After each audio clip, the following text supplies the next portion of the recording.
second born was 1 year old. Before I knew it, I took in again because of the mentality I was carrying that family planning is not good.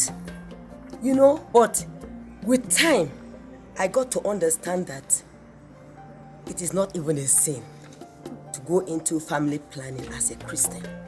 So from then, I started getting into family planning to space my children. And the importance of family planning to the church and the society is very, very essential, because if you give birth to children without spacing them, even you as the mother, you will lack strength. Because the moment you give birth, your strength reduces. So it affects you as a mother. And when you have about 5, 6 of them and you are still very young and you are weak, how can you train them? We have been facing various problems whereby we are attending parishioners who are really suffering. And you tend to realize that the problem that they are suffering from are because maybe they lacked the capacity to plan their families when they were beginning their families. So I would call upon all religious leaders to know it is one of our responsibilities to ensure that our congregation is healthy. And a healthy congregation will come from a healthy family. Anticipate, acquire the desired number of children with proper space and timing. You find churches everywhere, even in rural areas there are churches. So the majority of the community members, even those that are not employed, you find them in churches.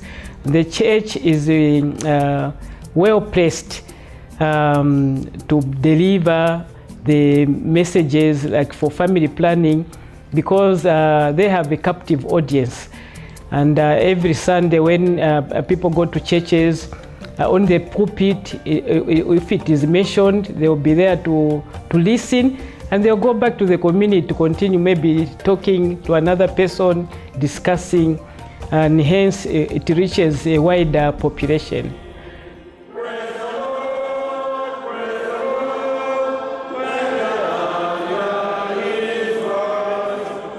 Government needs to include faith-based organizations in distribution of health commodities, okay?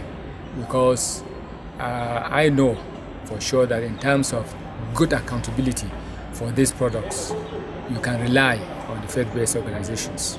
Government, cannot reach the very rural areas like the faith-based institutions are, because in Ekwa alone, we have many hostels spread, 3 or 4 major hostels, including a teaching hostel. We have many clinics.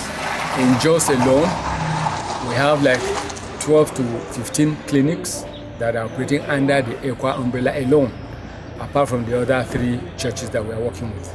So these are rural-based